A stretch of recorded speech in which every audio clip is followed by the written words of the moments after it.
Prostate ഗ്രന്ഥിയുടെ അമിത വളർച്ച മൂലമുള്ള മൂത്രതടസ്സത്തിനായി മരുന്ന് കഴിക്കേണ്ടി വരുന്നവരുടെയും ഓപ്പറേഷന് വിധേയരാകേണ്ടി വരുന്നവരുടെയും എണ്ണം കൂടി വരികയാണ്.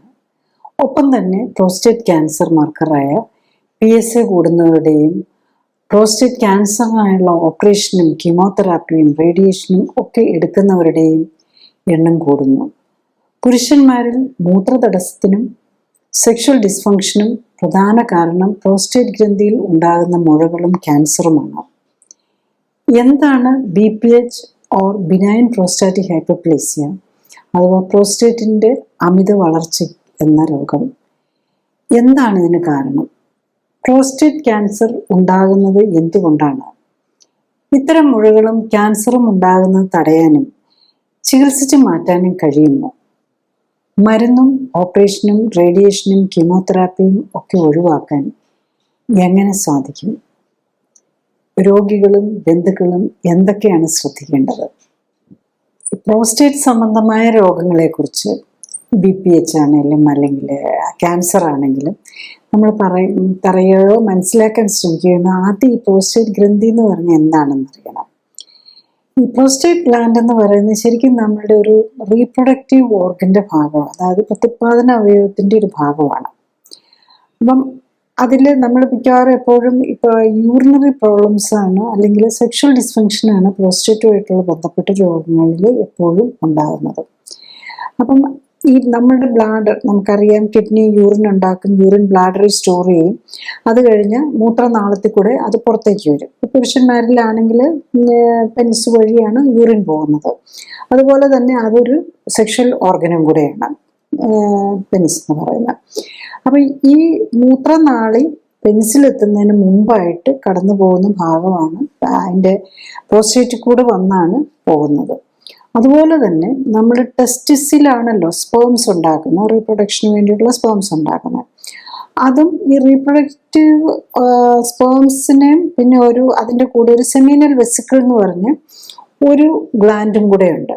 അപ്പോൾ ഈ സെമിനൽ വെസിക്കിളും വാസ് ഡിഫറൻസ്, അതാണ് കിഡ്നി ടെസ്റ്റിസിന്ന് സെമനുമായിട്ട് വരുന്ന വാസ് ഡിഫറൻസും അതുപോലെ സെമിനൽ വെസിക്കിളിൽ നിന്ന് വരുന്ന സെക്രീഷനും കൂടെ മിക്സ് ചെയ്തിട്ട് ഒരു ജാക്കുലേറ്റർ ഇതുപോലെ ഡക്റ്റും ഉണ്ടാവും. അത് നമ്മുടെ മൂത്രനാളത്തിലേക്ക് ഓപ്പൺ ചെയ്യുന്നത് പ്രോസ്റ്റേറ്റിൽ വെച്ചാണ്. അപ്പം അതുകൊണ്ട് ഈ പ്രോസ്റ്റേറ്റിന് അതുപോലെ പ്രോസ്റ്റേറ്റിൽ നിന്നുള്ള സെക്രീഷൻസും കൂടെ ഇതിൻ്റെ കൂടെ ആ സമയത്ത് മിക്സ് ചെയ്യും. അപ്പം ഈ സെമൻ്റെ കംപ്ലീറ്റ് സെമൻ എന്ന് പറയുന്നത് ഫോം ചെയ്യുന്ന നമ്മൾ ബീജം എന്നൊക്കെ നമ്മൾ ബീജം ടെസ്റ്റിൻ്റെ എന്നൊക്കെ നമ്മൾ പറയുമല്ലോ, അതിൽ ശരിക്കും ടെസ്റ്റിസിൽ നിന്നുള്ള സ്പേം വരും, സെമിനൽ വെസിക്കിളിൽ നിന്നുള്ള സെക്രീഷൻസ് വരും, അതുപോലെ പ്രോസ്റ്റേറ്റിൽ നിന്നുള്ള സെക്രീഷനും കൂടി മൂന്നും കൂടെ കൂടുന്നതാണ് നമ്മുടെ സെമൻ എന്ന് പറയുന്നത്. അപ്പം ഇതിൽ ഒരു കൺട്രോളിൻ്റെ അതായത് നമ്മൾ യൂറിൻ പോകുമ്പോൾ അതിനകത്ത് സെമൻ കലരാതിരിക്കാനും അതുപോലെ സെക്ഷൽ ഫങ്ഷൻ്റെ ഇടയിൽ യൂറിൻ വരാതിരിക്കാനും ഒക്കെയുള്ള ഒരു മെക്കാനിസം, ഒരു 2-way സ്വിച്ച് പോലെയും കൂടെയാണ് ശരിക്കും പറഞ്ഞു കഴിഞ്ഞാൽ ഈ പ്രോസ്റ്റേറ്റ് വർക്ക് ചെയ്യുന്നത്. അതിന് ഏകദേശം ആദ്യത്തെ പാർട്ട് ഓഫ് ബ്ലാഡർ യൂറിത്രയുടെ ആദ്യത്തെ പാർട്ടാണ് പ്രോസ്റ്റേറ്റിൽ കൂടെ കടന്നു പോകുന്നത്. ഏകദേശം ഒരു വാൽനട്ട് അല്ലെങ്കിൽ ഒരു നെല്ലിക്കയുടെ വലുപ്പമാണ് ഈ പ്രോസ്റ്റേറ്റിന് നോർമലി ഉണ്ടാവുക. പിന്നെ ഇത് നമ്മളെപ്പോഴും നമ്മൾ യൂറോളജിസ്റ്റൊക്കെയാണ് പരിശോധിച്ച് നോക്കുമ്പോൾ പ്രോസ്റ്റേറ്റിനെ സംബന്ധിച്ച് പരിശോധന നടത്തുന്നത് റെക്ടം വഴി, അതായത് ANC കൂടെ ഫിംഗർ വെച്ചിട്ടുള്ളൊരു ടെസ്റ്റാണ്.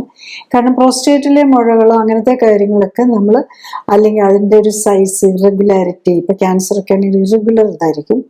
അപ്പം അതിലൂടെ നോക്കുമ്പോഴാണ് നമുക്ക് അറിയാൻ പറ്റും. പിന്നെ അതുപോലെ അങ്ങനെ ഇൻറ്റേർണലായിട്ട് നമുക്ക് സ്കാൻ നോക്കിയും കുറച്ചും കൂടെയൊക്കെ ഡീറ്റെയിൽസ് അറിയാൻ പറ്റും. നെക്സ്റ്റ് നമ്മൾ പ്രോസ്റ്റേറ്റിന് വരുന്ന രോഗങ്ങൾ എന്തൊക്കെയാണെന്നാണ്. അപ്പം അതിൽ ഏറ്റവും കോമൺ ആയിട്ട് കാണുന്നത് ബിനൈൻ പ്രോസ്റ്റാറ്റിക് ഹൈപ്പർപ്ലേസിയ എന്ന് പറയുന്ന ഒരു പ്രോസ്റ്റേറ്റിന് വളർച്ച വരുന്ന ഒരു രോഗമാണ്. പിന്നെ പ്രോസ്റ്റേറ്റിന് വരുന്ന ക്യാൻസർ, പിന്നെ ചില നീർക്കെട്ടുകളും മറ്റു രോഗങ്ങളും വരാം, അതുപോലെ ഇൻഫെക്ഷൻസ് വരാം. ഏത് പ്രത്യേകിച്ച് സെക്ഷലി ട്രാൻസ്മിറ്റഡ് ഡിസീസൊക്കെ പലതും പ്രോസ്റ്റേറ്റിനെയും ബാധിക്കാവുന്നതാണ്. പ്രോസ്റ്റേറ്റ് ഇൻഫെക്ഷനായിട്ടും വരാം. അതുപോലെ ഈ ഡക്റ്റുകൾക്കൊക്കെ ബ്ലോക്ക് വരുകയും അങ്ങനത്തെ ഒക്കെ പ്രശ്നങ്ങൾ വരാം. പക്ഷെ നമ്മളിതിന് ഈ ഇതിൽ നമ്മൾ മോർ ഓറിയൻറ്റഡ്, അത് ഇൻഫെക്ഷനാണ്, അത് നമ്മൾ അതിന് പല കാര്യങ്ങളുണ്ട് അത് കറക്റ്റ് ചെയ്യാനൊക്കെ. അപ്പം നമ്മൾ ഇതിനകത്ത് നമ്മൾ ഫോക്കസ് ചെയ്യുന്നത് പിന്നെ ആണുങ്ങളിൽ ഒരു 40 വയസ്സാകുമ്പോഴേക്കും ഉണ്ടാകുന്ന ഈ പ്രോസ്റ്റേറ്റ് വീക്കം എന്ന് പറയുന്ന BPH കുറിച്ചും അതുപോലെ തന്നെ പ്രോസ്റ്റേറ്റ് ക്യാൻസറിനെ കുറിച്ചുമാണ്. ആദ്യം നമുക്ക് ഈ ബെനൈൻ പ്രോസ്റ്റേറ്റിക് ഹൈപ്പർപ്ലേസിയ അല്ലെങ്കിൽ ജനറലി നമ്മൾ പ്രോസ്റ്റേറ്റിന് വീക്കം എന്ന് പറയുന്നത് എന്താണെന്ന് നോക്കാം. അത് യൂഷ്വലി ഒരു 50 വയസ്സൊക്കെ ഉള്ള ആൾക്കാരിൽ, ജെൻസിൽ, ആണുങ്ങളിൽ 50 വയസ്സൊക്കെ ഉള്ളവരിൽ ഒരു 50% പ്രോസ്റ്റേറ്റിന് വീക്കം തുടങ്ങിയിട്ടുണ്ടാകുന്നുള്ളതാണ്. ഇപ്പം ഒരു 80 വയസ്സെത്തി കഴിയുമ്പോഴേക്കും അത് 90% ഉണ്ടാകുന്നുള്ളതാണ് കാണുന്നത്. അപ്പം അതിൻ്റെ എക്സ്റ്റെൻഡ് എത്രയാണ് എന്നനുസരിച്ചായിരിക്കും അതുകൊണ്ടുള്ള നമ്മളുടെ ബുദ്ധിമുട്ടുകൾ അല്ലെങ്കിൽ ലക്ഷണങ്ങളോ അല്ലെങ്കിൽ അസ്വസ്ഥതകളോ കാണിക്കുക. അപ്പം എന്താണ് അതുകൊണ്ട് വരാവുന്ന അസ്വസ്ഥതകൾ? ഒന്ന്, തുടക്കം മിക്കവാറും തോന്നുന്നത് ഫ്രീക്വൻറ്റ് എപ്പോഴും യൂറിൻ പാസ് ചെയ്യാൻ തോന്നും. പ്രത്യേകിച്ച് രാത്രിയിലൊക്കെ ഒരു പ്രാവശ്യമൊക്കെ എഴുന്നേറ്റ് പോകുന്നത് നോർമലാണ്. അല്ലെങ്കിൽ ഉറക്കം കിട്ടാതെയൊക്കെ വരുമ്പോൾ 1-2 പ്രാവശ്യമൊക്കെ പോകും. അല്ലെങ്കിൽ അല്ലാതെ തന്നെ 2-3 പ്രാവശ്യമൊക്കെ അധികം യൂറിൻ ഇല്ലാതെ തന്നെ, യൂറിൻ ഉണ്ടെങ്കിൽ നമുക്ക് വരാം, പക്ഷെ യൂറിൻ ഇല്ലാതെ തന്നെ എപ്പോഴും യൂറിൻ പാസ് ചെയ്യുമെന്ന് തോന്നുക, ഫ്രീക്വൻറ്റ് യൂറിനേഷൻ എന്ന് പറയും. പിന്നെ മൂത്രം പോകാനായിട്ടിരിക്കുമ്പോൾ മൂത്രം വരാൻ തടസ്സം പോലെ, അപ്പോൾ രാവിലെ എഴുന്നേറ്റ് മൂത്രം പോകാൻ നോക്കുമ്പം വരാനായിട്ടൊരു താമസം പോലെ വരും. പിന്നെ സ്ട്രീം നല്ല ഫോഴ്സിൽ പോയിക്കൊണ്ടിരുന്നത് അത് വളരെ നേരിയതാകാൻ തുടങ്ങും. അതെന്താന്ന് ചോദിച്ചാൽ ഈ മുഴ അതിനകത്ത് നമ്മുടെ യൂറിത്ര പ്രസ് ചെയ്യുന്നത് കൊണ്ട് വരുന്നതാണ് ഈ പ്രശ്നങ്ങളെല്ലാം. പിന്നെ ചിലപ്പം എക്സ്ട്രീം സിറ്റുവേഷൻ വന്നു കഴിയുമ്പോൾ യൂറിനറി റിട്ടൻഷൻ, മൂത്രം പോകാനേ പറ്റുന്നില്ല, ബ്ലാഡർ നിറഞ്ഞ് അസ്വസ്ഥതയാകാം, വേദനയും ബുദ്ധിമുട്ടുകളും ഒക്കെ കയറി വരും. പിന്നെ കുറച്ച് പേർക്ക് കൺട്രോൾ പോകും, ബ്ലാഡർ കൺട്രോൾ തന്നെ നഷ്ടപ്പെടും, മൂത്രം ഇങ്ങനെ അറിയാതെ പൊയ്ക്കൊണ്ടിരിക്കുന്ന ഒരു സിറ്റുവേഷൻ പോലെ വരാം. അത് യൂഷ്വലി അങ്ങ് പോയി ചെല്ലുന്നതിന് മുമ്പ് പോകണമെന്നൊക്കെ തോന്നും. പക്ഷെ ഏറ്റവും കൂടുതലായിട്ട് ഇത് വരുന്നത് സാധാരണ പ്രോസ്റ്റേറ്റിന്റെ ഓപ്പറേഷൻ കഴിഞ്ഞവർക്കാണ്. പലപ്പോഴും ഓപ്പറേഷൻ്റെ ഒരു കോംപ്ലിക്കേഷൻ ആയിട്ടും വരാം. ഓപ്പറേഷന് മുമ്പ് യൂഷ്വലി തടസ്സമാണ് കൂടുതൽ പേർക്കും വരുന്നത് എന്നുള്ളതാണ്. പിന്നെ ഇതിൻ്റെ കോംപ്ലിക്കേഷൻ എന്ന് പറഞ്ഞു കഴിഞ്ഞാൽ, ഒന്ന് നമ്മൾ യൂറിനറി ട്രാക്ട് ഇൻഫെക്ഷൻസ്, യൂറിൻ മൂത്രത്തിൽ അവിടെ കെട്ടിക്കിടക്കുകയാണ്, മൂത്രം അവിടെ കെട്ടിക്കിടക്കുന്നതിലും അതുപോലെ കംപ്ലീറ്റ് എംപ്റ്റി ആകാതെ കുറച്ച് എപ്പം യൂറിൻ പാസ് ചെയ്താൽ കുറച്ചവിടെ കിടക്കുന്ന പോലെ വരും. അപ്പോൾ യൂറിനറി ഇൻഫെക്ഷൻ വരാം. യൂറിനറി ഇൻഫെക്ഷൻ വന്നു കഴിഞ്ഞാൽ അത് നമുക്ക് പ്രോസ്റ്റേറ്റിനെയും ഒക്കെ കിഡ്നിയൊക്കെ നെഗറ്റീവായിട്ട് ബാധിക്കാം. കിഡ്നിക്കാണ് അതിൻ്റെ ഒരു ഇമ്പാക്റ്റ് വരാവുന്നത്. പിന്നെ അതുപോലെ സ്റ്റോൺസ് വരാം, ബ്ലാഡർ സ്റ്റോൺ വരാം, അല്ലെങ്കിൽ ഈവൻ കിഡ്നിയിൽ ഇപ്പോൾ സ്റ്റോണിന് സാധ്യതയുള്ള ഒരാൾക്കാണെങ്കിൽ, കിഡ്നി സ്റ്റോൺ വന്നിട്ടുള്ള ഒരാൾക്ക് ബെനൈൻ പ്രോസ്റ്റേറ്റിക് ഹൈപ്പർപ്ലേസിയയും കൂടെ വന്നു കഴിഞ്ഞ് കഴിഞ്ഞാൽ, പ്രോസ്റ്റേറ്റിന് വീക്കം കൂടെ വന്നു കഴിഞ്ഞാൽ കിഡ്നി ഡിസീസ് അധികരിക്കാനുള്ള ചാൻസും കൂടും. അപ്പം നമ്മൾ ഇതിനെ ഇപ്പം ഇങ്ങനെ ഒരു പ്രോബ്ലം ഉള്ള ഒരാൾക്ക് എങ്ങനെയാണ് ഇത് ഡയഗ്നോസ് ചെയ്യാൻ പറ്റുക എന്നുള്ളതാണ്. അപ്പം ഇപ്പോൾ ഏറ്റവും സിമ്പിളായിട്ട് ഇതിനകത്ത് പ്രോസ്റ്റേറ്റിൻ്റെ വലിപ്പമൊക്കെ അറിയാനുള്ളത് അൾട്രാസൗണ്ട് സ്കാനാണ്. യൂഷ്വലി ഇതിന് നമ്മൾ CT MRI ഒന്നും ആവശ്യമില്ല. ഒരു അൾട്രാസൗണ്ട് സ്കാൻ എടുക്കുമ്പോൾ തന്നെ അറിയാം പ്രോസ്റ്റേറ്റിൻ്റെ വലിപ്പം എത്രയുണ്ടെന്നും. അതുപോലെ യൂഷ്വലി ഡോക്ടേഴ്സ് ഈ അൾട്രാസൗണ്ട് സ്കാൻ പ്രോസ്റ്റേറ്റിന് വേണ്ടി ചെയ്യുമ്പം യൂറിൻ പാസ് ചെയ്തിട്ട് വീണ്ടും എടുപ്പിക്കും. അപ്പോൾ എന്തോരം യൂറിൻ അതിനകത്ത് കെട്ടി നിൽക്കുന്നുണ്ട്, അല്ലെങ്കിൽ എത്രയാണ് എക്സ്റ്റെൻഡ് എന്നുള്ളതും അറിയാൻ പറ്റും എന്നുള്ളതാണ്. പിന്നെ എങ്ങനെയുള്ളവർക്കാണ് നമുക്ക് ഈ വരാൻ സാധ്യത, എന്തൊക്കെയാണ് റിസ്ക് ഫാക്ടേഴ്സ് എന്നുള്ളതാണ്. അതിൽ ഏറ്റവും പ്രധാനം ഫാമിലി ഹിസ്റ്ററി. അച്ഛനോ മുത്തച്ഛനോ ഒക്കെ പ്രോസ്റ്റേറ്റിൻ്റെ പ്രോബ്ലംസ് ഉണ്ടായിട്ടുണ്ടെങ്കിൽ അവർക്ക് വരാൻ ചാൻസ് കൂടുതലാണ്. പിന്നെ ഇത് നമ്മൾ ഈ മെറ്റബോളിക് സിൻഡ്രോം എന്ന് പറയുന്നത്, അതായത് ഒബേസിറ്റി, ഡയബറ്റീസ്, ഹൈപ്പർ ടെൻഷൻ, ഈ രോഗങ്ങളുള്ളവർക്ക് ഇത് വരാനുള്ള ചാൻസ് കൂടുതലാണ്. പ്രോസ്റ്റേറ്റിന് പ്രോബ്ലം വരാനുള്ള സാധ്യത ടൈപ്പ് 2 ഡയബറ്റീസ് പേഷ്യൻസിനും ഒബേസിറ്റി ഉള്ളവർക്കും പ്രത്യേകിച്ച്. പിന്നെ അധികം എക്സസൈസും ഇല്ലാത്തവർക്കാണല്ലോ, വെയിറ്റും എക്സസൈസ് ഇല്ലായ്മയൊക്കെ ഉള്ളവർക്കാണല്ലോ ഈ മെറ്റബോളിക് സിൻഡ്രോം വരുന്നത്. അതിൻ്റെ ഒരു പാർട്ടായിട്ടും വരാം. പിന്നെ ഇറക്ടൈൽ ഡിസ്ഫങ്ഷൻസ്, അതായത് സെക്ഷൽ ഡിസ്ഫങ്ഷൻസ് എന്തെങ്കിലും ഉള്ളവർക്കും ഇത് വരാനുള്ള ചാൻസ് കുറച്ചുകൂടെ കൂടുതലായിരിക്കും. പിന്നെ ഒരു പ്രത്യേകത എന്താണെന്ന് ചോദിച്ചു കഴിഞ്ഞാൽ, ചില മരുന്നുകൾ എടുക്കുന്നവർക്ക്, ഈ പ്രോസ്റ്റേറ്റിൻ്റെ പ്രോബ്ലംസ് ഉള്ളവർക്ക് ഇതിൻ്റെ മൂത്രത്തടസ്സം വരാനുള്ള സാധ്യത കൂടുകയും ചെയ്യും എന്നുള്ളതാണ്. അത് ചില ഈ സ്യൂഡോ എഫിട്രിൻ എന്നൊക്കെ പറഞ്ഞ ചില ചുമ മരുന്നുകളിലൊക്കെ ഉള്ളതാണ്. അതുപോലെ ആൻറ്റികോളിനർജിക്ക്, അത് ഈ വേദന സംഹാരിയൊക്കെ പോലെയുള്ളതിനകത്ത് വരുന്നതാണ്. അതുപോലെ ചില ബി പിക്ക് വേണ്ടിയിട്ട്, പ്രഷറിന് വേണ്ടിയിട്ട് കഴിക്കുന്ന കാൽസ്യം ചാനൽ ബ്ലോക്കേഴ്സിൽ പെട്ടതും, അതുപോലെ തൈറോയ്ഡ് ഡയബറ്റിക്സ് ഒക്കെ പോലെയുള്ള ഈ മരുന്നുകൾ കഴിക്കുമ്പം ഇതിൻ്റെ സിംറ്റംസ് കൂടി വരാണ്. അതായത് മൂത്രതടസ്സത്തിൻ്റെ സിംറ്റംസ്, പ്രോസ്റ്റേറ്റിൻ്റെ പ്രോബ്ലം ഉള്ളവർ ഈ മരുന്നും കൂടെ ഉണ്ടെങ്കിൽ അവർക്ക് മൂത്രതടസ്സവും മൂത്രത്തിലെ കംപ്ലയിൻസും കൂടാനുള്ള സാധ്യതയുണ്ട്. നെക്സ്റ്റ് ഒരു ഇമ്പോർട്ടൻറ്റ് പോയിന്റും കൂടെ ഉള്ളത്, ഈ കഷണ്ടി ഉള്ളവർക്ക് പ്രോസ്റ്റേറ്റിന് പ്രോബ്ലം, ബിനൈൻ പ്രോസ്റ്റേറ്റിക് ഹൈപ്പർപ്ലേസിയയ്ക്കും അതുപോലെ തന്നെ ക്യാൻസർ പോലെയുള്ളതിനും കുറച്ചും കൂടെ സാധ്യത കൂടുതലായിരിക്കും. കാരണം എന്തെന്ന് ചോദിച്ചു കഴിഞ്ഞാൽ, ഈ കഷണ്ടിയും അതിൽ ഈ ഡയബറ്റീസിലാണ് നമ്മൾ പറയുമല്ലോ ഇൻസുലിൻ റെസിസ്റ്റൻസ് എന്ന് പറഞ്ഞതുപോലെ ഒരു പരിധി വരെ ഇതിനകത്ത് ഒരു ടെസ്റ്റോസ്റ്ററോൺ റെസിസ്റ്റൻസ് പോലെ അതിൻ്റെ ടെസ്റ്റോസ്റ്ററോൺ ലെവലല്ല, അതും കഴിഞ്ഞ DHTക്ക് നമ്മളുടെ ആക്ട് ചെയ്യാൻ പറ്റാതെ ഹെയർ ഫോളിക്കിളുമായിട്ടുള്ള ഒരു കണക്ഷനിലാണ് ഈ കഷണ്ടി വരുന്നത്. അപ്പോൾ കഷണ്ടി ഉള്ളവരും പ്രത്യേകിച്ച് ശ്രദ്ധിക്കുക, പ്രോസ്റ്റേറ്റ് പ്രശ്നങ്ങൾ വരാൻ സാധ്യതയുണ്ടാകുന്നതാണ്. അപ്പം ഇതിൻ്റെ ഈ ട്രീറ്റ്മെൻറ്റ് ആസ്പെക്റ്റിലേക്ക് വന്നു കഴിഞ്ഞാൽ ബേസിക്കലി ഇതൊരു ലൈഫ് സ്റ്റൈൽ ഡിസീസാണ്. അപ്പം ലൈഫ് സ്റ്റൈൽ ചേഞ്ചസ് ആണ് പ്രൈമറിലി നമ്മൾ ചെയ്യേണ്ടത്. ഓവർ വെയിറ്റ് ഉണ്ടെങ്കിൽ വെയിറ്റ് കുറയ്ക്കുക, അതുപോലെ എക്സസൈസ് നമ്മൾ ചെയ്യുക, പിന്നെ നമ്മൾ ഫുഡിൽ കഫീൻ കണ്ടൻറ്റ് കുറയ്ക്കുക, അതൊരു പ്രത്യേകിച്ചും പറയുന്ന ഒരു റെക്കമെൻഡേഷനാണ്. അതായത് കാപ്പി ചായയൊക്കെ പോലെയുള്ളത് പോലെ, അതുപോലെ നമ്മൾ ഈ സോഫ്റ്റ് ഡ്രിങ്ക്സ് ഒക്കെ ഇപ്പോൾ ഒത്തിരി കഴിക്കുമല്ലോ, അതിനകത്തൊക്കെ ഒത്തിരി കഫീൻ ഉണ്ടാവും. അങ്ങനത്തെ സാധനങ്ങൾ ഒഴിവാക്കണം. പിന്നെ ഉള്ളത് മെഡിക്കേഷൻസ് ആണ്. ഇതിന് ട്രീറ്റ്മെൻ്റ് ആയിട്ട് കൊടുക്കുന്നത് ശരിക്കും പലപ്പോഴും ഈ ആൽഫ ബ്ലോക്കേഴ്സ് എന്ന് പറഞ്ഞൊരു ഗ്രൂപ്പിലുള്ള ആൽഫുസോസിൻ, നമ്മൾ ഒത്തിരി പേഷ്യൻസിനെ കാണാറുണ്ട്. ഡോക്സസോസിൻ, സിലോഡെസിൻ എന്നൊക്കെ പറഞ്ഞ മരുന്നുകൾ കഴിക്കാറുണ്ട്. ആ ഗ്രൂപ്പിലുള്ള ആൽഫ ബ്ലോക്കേഴ്സ്, ആക്ച്വലി ഈ ആൽഫ ബ്ലോക്കേഴ്സ് തന്നെ BP-ക്ക് ഉപയോഗിക്കുന്ന മരുന്നാണ്. അപ്പം ഈ പ്രോസ്റ്റേറ്റിന് വേണ്ടിയിട്ടും ആൽഫ ബ്ലോക്കേഴ്സ് പോലെയുള്ള മരുന്നുകൾ ഉപയോഗിക്കുന്നവർ BP-ക്കും മറ്റ് മരുന്നുകൾ ഉപയോഗിക്കുന്നുണ്ടെങ്കിൽ ശ്രദ്ധിക്കേണ്ട ഒരു പ്രോബ്ലം എന്താണെന്ന് ചോദിച്ചു കഴിഞ്ഞാൽ, അതിൻ്റെ ഏറ്റവും വലിയൊരു side effect orthostatic hypertension. Orthostatic hypertension എന്ന് പറഞ്ഞാൽ നമ്മൾ എഴുന്നേറ്റ് നിൽക്കുമ്പം, അല്ലെങ്കിൽ കുറച്ച് നേരം നിൽക്കുക, അല്ലെങ്കിൽ പെട്ടെന്ന് രാത്രിയിലൊക്കെ എഴുന്നേറ്റ് ബാത്റൂമിൽ പോകാനൊക്കെ നോക്കുമ്പോഴേക്കും തലകറക്കം പോലെ വരുന്നു, BP ഫോൾ വരും, BP കുറഞ്ഞു പോകുന്ന വരും. പ്രത്യേകിച്ച് പൊസിഷൻ ചേഞ്ച് വരുമ്പോൾ BP കുറഞ്ഞു പോകുന്ന ഒരവസ്ഥയാണ്. അത് നമ്മൾ പ്രത്യേകിച്ച് സൂക്ഷിക്കണം. കാരണം മിക്കവാറും പ്രോസ്റ്റേറ്റിക് പ്രോബ്ലം ഉള്ളവർക്കൊക്കെ ഇപ്പോൾ ഹൈപ്പർ ടെൻഷൻ ഉണ്ടാകും. അവർ ഈ ബീറ്റാ ബ്ലോക്കറും കഴിക്കും, ഹൈപ്പർ ടെൻഷന് വേണ്ടിയിട്ട് ആൽഫ ബ്ലോക്കർ ഗ്രൂപ്പിൽപ്പെട്ട മരുന്നും ഉണ്ടാവും, ബീറ്റാ ബ്ലോക്കറിൽ പെട്ടതുണ്ടാവും. പിന്നെ അതിൻ്റെ കൂടെ ഇതും കൂടെ വന്നു കഴിയുമ്പോഴേക്കും വെരി ഹെവി ഡോസ് വരുന്നതുകൊണ്ട് പോസ്റ്റൽ ഹൈപ്പർ ടെൻഷൻ ഉണ്ടായി തലകറക്കം വരാനും, തലകറക്കം വന്ന് ബാത്റൂമിലൊക്കെ വീണ് കഴിഞ്ഞ് പലപ്പോഴും പ്രായമായവരൊക്കെ ഈ LODയും ഹിപ്പ് ഫ്രാക്ചറും ഒക്കെ വരുന്നതിൻ്റെ ഒരു മേജർ റീസൺ നമ്മൾ ഇത്തരം മരുന്നുകളുടെ ഒരു സൈഡ് എഫക്റ്റും കൂടെയാണ്. പിന്നെ ഇതിൻ്റെ സൈഡ് എഫക്ട്സ് എന്ന് പറയുന്നത് ഇജാക്കുലേറ്ററി, അതായത് സെക്ഷൽ ഡിസ്ഫങ്ഷൻ, ഇറക്ടൈൽ ഡിസ്ഫങ്ഷൻ വരാം. പിന്നെ ഇത്തരം മരുന്നുകൾ തലവേദന ഉണ്ടാക്കാം, നേസൽ കൺജഷൻ, മൂക്കടപ്പ് പോലെ വരുത്താം, ക്ഷീണം വരാം. അതൊക്കെയാണ് ഈ ആൽഫ ബ്ലോക്കർ മരുന്നുകൾ നമ്മൾ പ്രോസ്റ്റേറ്റിന് വേണ്ടി ഉപയോഗിക്കുമ്പോൾ വരുന്ന ഒരു പാർശ്വഫലമായിട്ട്. കാരണം അങ്ങനെ ഉപയോഗിക്കുന്നവർ ഇക്കാര്യങ്ങൾ വരുന്നുണ്ടെന്ന് ശ്രദ്ധിക്കുക. പിന്നെ വേറൊരു മരുന്ന് പ്രധാനമായിട്ട് ഉപയോഗിക്കുന്ന 5-ആൽഫ റിഡക്റ്റേസ് ഇൻഹിബിറ്റേഴ്സ് എന്ന് പറയുന്ന ഫെനസ്ട്രൈഡ്, ഡ്യൂട്രാസ്ട്രൈഡ് എന്നൊക്കെ പറഞ്ഞ മരുന്നുകളാണ്. അത് വളരെ കോമൺ ആയിട്ട് നമ്മളിവിടെ പേഷ്യൻസ് ഉപയോഗിക്കുന്ന കാണാറുണ്ട്. ഇതിൻ്റെ ഒരു മേജർ സൈഡ് ഇഫക്റ്റ് എന്ന് പറഞ്ഞു കഴിഞ്ഞാൽ ഇത് ആൻറ്റി ടെസ്റ്റോസ്റ്ററോണാണ്. ടെസ്റ്റോസ്റ്ററോൺ നമ്മൾ ശരിക്കും പറഞ്ഞു കഴിഞ്ഞാൽ പ്രോസ്റ്റേറ്റ് ടെസ്റ്റോസ്റ്ററോൺ ഡിപ്പെൻഡൻ്റാണ്. അതായത് മെയിൽ ഹോർമോൺ ഉണ്ടെങ്കിൽ മാത്രമേ ഇത് വളരുകയും അല്ലെങ്കിൽ ഒക്കെ ചെയ്യുള്ളൂ. അപ്പം മെയിൽ ഹോർമോണിൻ്റെ ഒരു തരം ആക്ടിവിറ്റി കൂടുന്നത് പോലെ വരുമ്പോഴാണ് ഈ പ്രോസ്റ്റേറ്റ് എൻലാർജ്മെൻറ്റ് വരുന്നത്.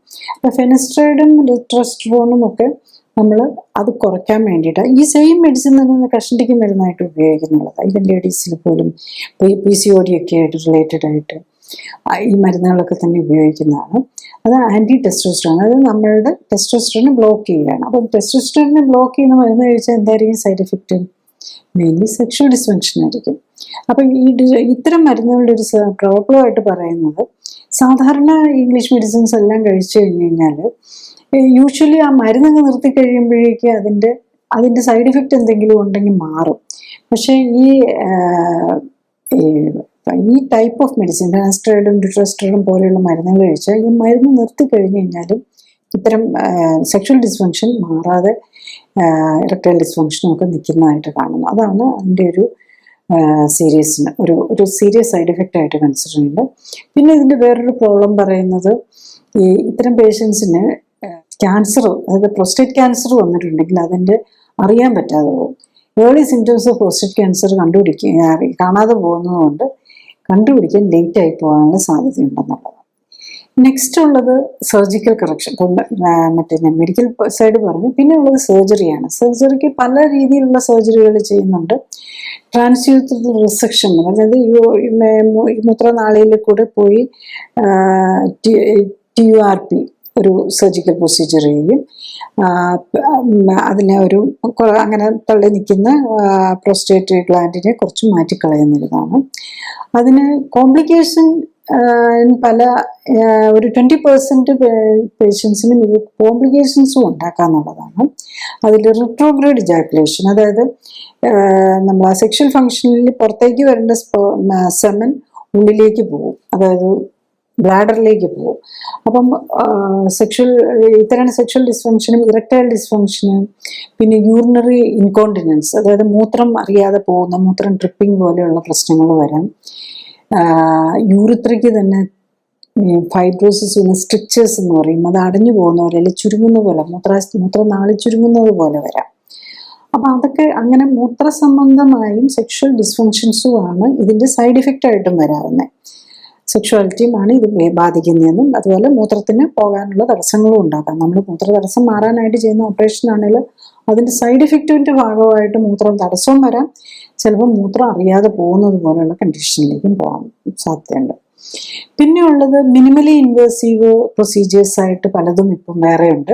അതിലൊന്ന് ട്രാൻസ്യൂറൽ നീഡിൽ എബ്ലേഷൻ എന്ന് പറഞ്ഞുണ്ട്. പിന്നെ അതുപോലെ മൈക്രോവേവ്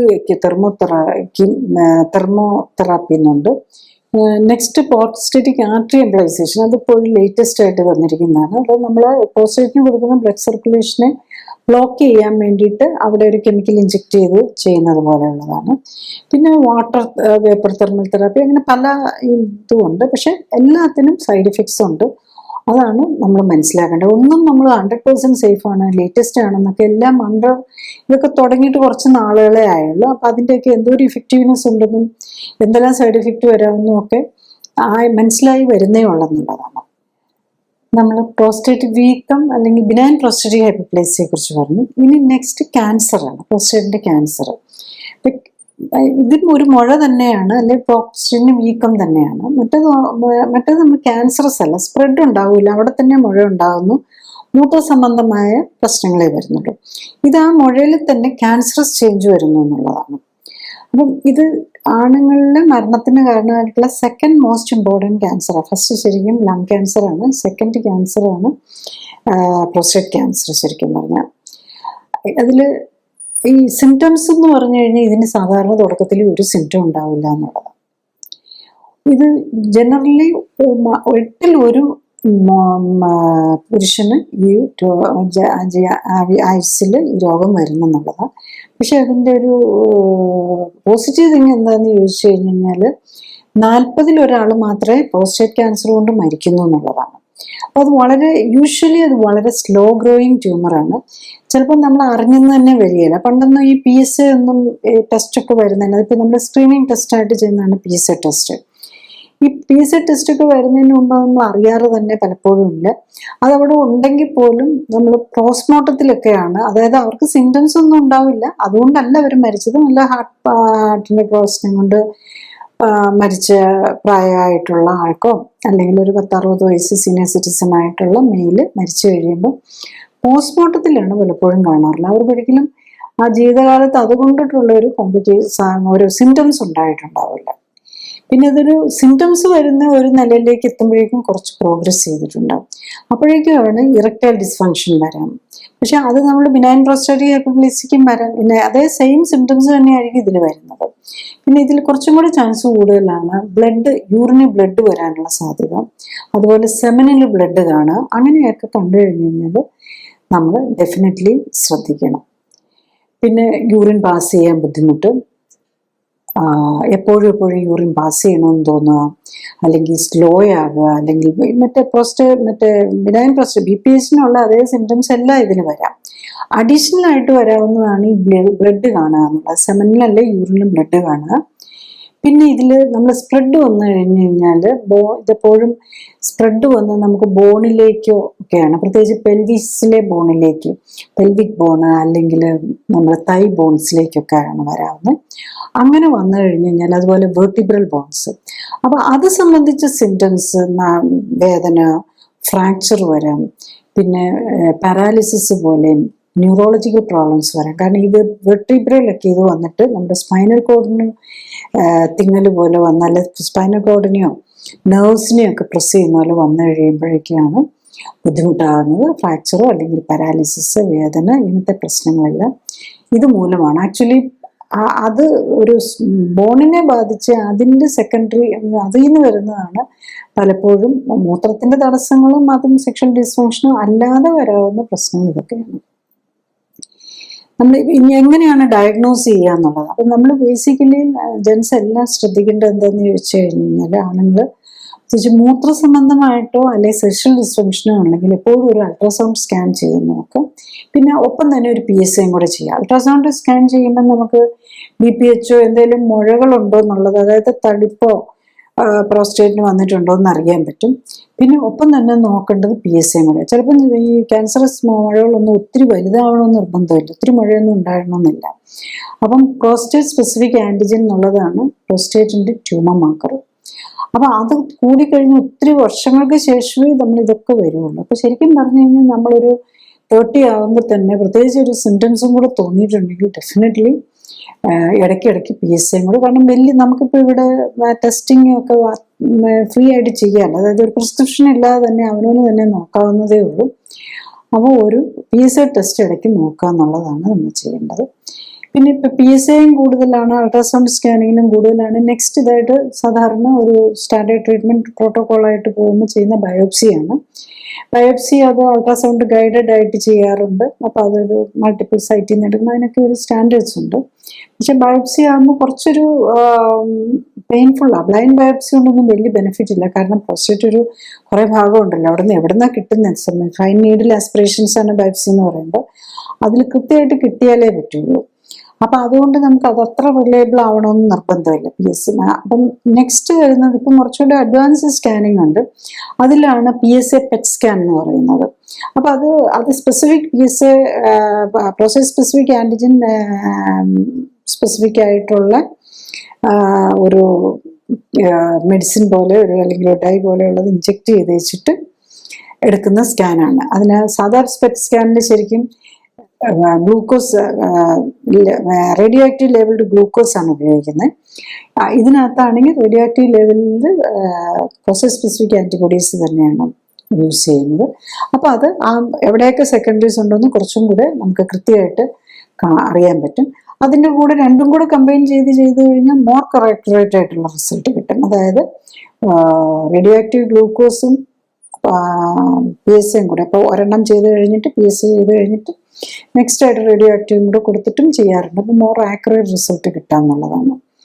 അപ്പോൾ അതാണ് ഏറ്റവും. അപ്പം അത് ശരിക്കും നമ്മളിപ്പം മറ്റതിനകത്തൊക്കെ അത്ര ആക്യുറസി വരികയില്ല. അപ്പം നമ്മളൊരു ക്യാൻസർ സസ്പെക്ട് ചെയ്യുന്നുണ്ടെങ്കിൽ ക്ലിയർലി PSA ഒക്കെ ഒത്തിരി കൂടുതലാണെന്നുണ്ടെങ്കിൽ ബയോപ്സിക്ക് പോകുന്നതിൻ്റെ മുമ്പ് തന്നെ നമുക്കൊരു PET സ്കാൻ ചെയ്യുന്നത് കൂടുതൽ യൂസ്ഫുൾ ആയിരിക്കും. കാരണം എന്താണെന്ന് ചോദിച്ചു കഴിഞ്ഞാൽ നമുക്ക് പെയിൻഫുൾ ആയിട്ടുള്ള PSA പോലെ ബയോപ്സി പോലെയുള്ള നമുക്ക് ഒരു പരിധി വരെ ഒഴിവാക്കാൻ പറ്റുന്നത് ഉണ്ടാവുക എന്നുള്ളത്. അപ്പം നമ്മൾ ഈ പ്രോസ്റ്റേറ്റിൻ്റെ ക്യാൻസറിൻ്റെ കാര്യത്തിൽ നമ്മൾ പ്രത്യേകിച്ച് ശ്രദ്ധിക്കേണ്ടത് എന്താണെന്ന് ചോദിച്ചു കഴിഞ്ഞാൽ, ഇത് വളരെ സ്ലോ ഗ്രോയിങ് ക്യാൻസറാണ്. 50 to 75% ഒരിക്കലും ജീവിതകാലത്ത്, അതായത് ഓൾറെഡി ഉണ്ടെങ്കിൽ പോലും ജീവിതകാലത്ത് ഒരു ക്യാൻസറിൻ്റെ സിംറ്റംസിലേക്ക് അവർ പോകാറില്ല എന്നുള്ളതാണ്. അപ്പം അതുകൊണ്ട് തന്നെ നമ്മൾ ഓവർ ട്രീറ്റ്മെൻറ്റിലേക്ക് പോകാതിരിക്കണം. ഇപ്പം പല ക്യാൻസർ, ഇപ്പോൾ നമുക്കെപ്പോഴും ക്യാൻസർ എന്ന് പറഞ്ഞാൽ ഭയങ്കര പേടിയാണ്. അപ്പം അതങ്ങ് എടുത്തു കളഞ്ഞേക്കാന്നുള്ള ഒരു ചിന്തയായിരിക്കും എപ്പോഴും വരുന്നത്. അപ്പം എടുത്തു കളയുമ്പം ശരിയാണ്, ഈസിയാണ്, നമുക്ക് പ്രോസ്റ്റേറ്റ് വലിയ ആവശ്യമില്ലാത്ത അവയവമാണല്ലോ എന്നുള്ളതുകൊണ്ട് എടുത്തു കളയാം. പക്ഷെ എടുത്തു കളയുമ്പോൾ അതിൻ്റെ ആ സൈഡ് ഇഫക്ട്സ് വരും. അതിൻ്റെ ഓപ്പറേഷൻ സംബന്ധമായ സെക്ഷൽ ഡിസ്ഫങ്ഷനൊക്കെ ചിലപ്പം 10, 70, 60, 70 വയസ്സൊക്കെ കഴിഞ്ഞവർക്ക് അത്ര വലിയ പ്രോബ്ലം ആയിട്ട് വരികയില്ലെങ്കിൽ പോലും മൂത്രതടസ്സവും മൂത്രത്തിലെ ഇൻകോണ്ടിനൻസും ഒക്കെ വരുത്താന്നുള്ളതാണ്. അതുകൊണ്ട് നമ്മളൊരു PSA കൂടുതലായെന്നും പറഞ്ഞ് നമ്മൾ ഓവർ ട്രീറ്റ്മെന്റിലേക്ക് പോകാതെ, ഇതൊക്കെ ജീവിതശൈലി രോഗത്തിലാണല്ലോ വരുന്നത്. അപ്പോൾ നമ്മൾ ജീവിതശൈലി കറക്റ്റ് ചെയ്തിട്ട് PSA കുറച്ചുകൊണ്ട് വരിക എന്നുള്ളതാണ് നമ്മൾ ഐഡിയലി ശ്രമിക്കുന്നത്. പിന്നെ ഇപ്പം നമ്മളൊരു ട്രീറ്റ്മെന്റിലേക്ക് പോകേണ്ട ഒരു കംപ്ലീറ്റ് യൂറിനറി ബ്ലോക്കും ആകെ പ്രോബ്ലംസ് ഒക്കെ ആണെങ്കിൽ നമ്മൾ നെക്സ്റ്റ് ഇതെന്ന് പറഞ്ഞു കഴിഞ്ഞാൽ നമ്മൾ റാഡിക്കൽ പ്രോസ്റ്റക്ടമി എന്നുള്ളതാണ്. അതായത് പ്രോസ്റ്റേറ്റിനെ കംപ്ലീറ്റ് അങ്ങ് എടുത്ത് മാറ്റിക്കളയുക. എന്നിട്ട് ആ പ്രോസ്റ്റേറ്റിൻ്റെ വാദം ബ്ലാഡറും നേരെ പെനൈൽ യൂറത്രയായിട്ട് കണക്ട് ചെയ്യുന്ന ഒരു ഓപ്പറേഷനാണ് വരുന്നത്. അത് പക്ഷെ ചെയ്യണമെങ്കിൽ പ്രോസ്റ്റേറ്റിൽ മാത്രമേ ക്യാൻസർ ഉണ്ടാവുള്ളൂ. അത് അങ്ങോട്ടെങ്കിലും സ്പ്രെഡ് ചെയ്ത ക്യാൻസറിന് ഈ റാഡിക്കൽ പ്രോസ്റ്റക്ടമി ഇഫക്റ്റീവ് അല്ല, അത് ചെയ്യാൻ പറ്റില്ല. പിന്നെയുള്ളത് അങ്ങനെയുള്ളവർക്ക് പിന്നെ വരികയാണെങ്കിൽ പിന്നെ അങ്ങനെ സ്പ്രെഡ് വന്നിട്ടുണ്ടെങ്കിൽ പിന്നെ റേഡിയേഷനും കീമോതെറാപ്പിയും ഒക്കെയാണ് ചെയ്യാൻ പറ്റുക. റാഡിക്കൽ പ്രോസ്റ്റക്ടമി, അതായത് പ്രോസ്റ്റേറ്റിനെ എടുത്ത് കളയുന്ന, പ്രോസ്റ്റേറ്റിന് ക്യാൻസർ കണ്ടു എന്നുള്ളതുകൊണ്ട് പ്രോസ്റ്റേറ്റിനെ എടുത്ത് കളയുകയാണെങ്കിലും നമ്മൾ അതിനു മുമ്പ് ഒരു പെറ്റ് സ്കാൻ ചെയ്ത് സ്പ്രെഡ് എവിടെയെങ്കിലും വന്നിട്ടുണ്ടോ എന്ന് നോക്കണം. അല്ലാതെ പെറ്റ് സ്കാൻ വെച്ച് മാത്രമേ നമുക്ക് ഈ വേറെ ഏതെങ്കിലും ബോണിലേക്കൊക്കെ വന്നിട്ടുണ്ടോ എന്ന് അറിയാൻ പറ്റുള്ളൂ. വന്നിട്ടുണ്ടെങ്കിൽ അത് ചെയ്താലും വലിയ ബെനിഫിറ്റ് വരികയില്ല. കാരണം പ്രോസ്റ്റേറ്റിൻ്റെ അവിടത്തേക്കാളും മറ്റുള്ള സൈറ്റിലുള്ളതായിരിക്കും കൂടുതൽ ബുദ്ധിമുട്ട് വരുത്തുന്നത്. അപ്പോൾ ഈ പ്രോസ്റ്റേറ്റ് റിമൂവലിൻ്റെ ഒരു സൈഡ് ഇഫക്റ്റ് എന്ന് പറഞ്ഞു കഴിഞ്ഞാൽ മെയിൻലി യൂറിനറി പ്രോബ്ലംസ്, പ്രത്യേകിച്ച് യൂറിനറി ഇൻകോണ്ടിനൻസോ അല്ലെങ്കിൽ സ്ട്രിക്ചേഴ്സ് വല്ലുമ്പോൾ ബ്ലോക്ക് വരാം, അതുപോലെ ഇറക്ടൈൽ ഡിസ്ഫങ്ഷൻ വരാം. ജനറലി സ്പീക്കിംഗ് ഇതിനെക്കുറിച്ച് പറയുന്ന ഇജാക്കുലേറ്ററി ഡിസ്ഫങ്ഷൻ ഓൾമോസ്റ്റ് 100% വരാം. ഇമ്പോർട്ടൻസ് അറൗണ്ട് 50% വരാം. ഓർഗാസ്മിക് ഡിസ്ഫങ്ഷൻ, അതായത് ഇറക്ടൈൽ ഡിസ്ഫങ്ഷൻ പോലെയുള്ളത് 50% വരാം. പിന്നെ ഇൻകോണ്ടിനൻസ്, മൂത്രം തന്നെ അറിയാതെ പോകുന്നതിൻ്റെ പേരിൽ കോണ്ടം ഡ്രെയിനേജോ അല്ലെങ്കിൽ പാഡ്സ് ഒക്കെ യൂസ് ചെയ്യേണ്ടി വരുന്ന ഒരു 5 to 30% അങ്ങനത്തെ പ്രോബ്ലംസ് വരാം.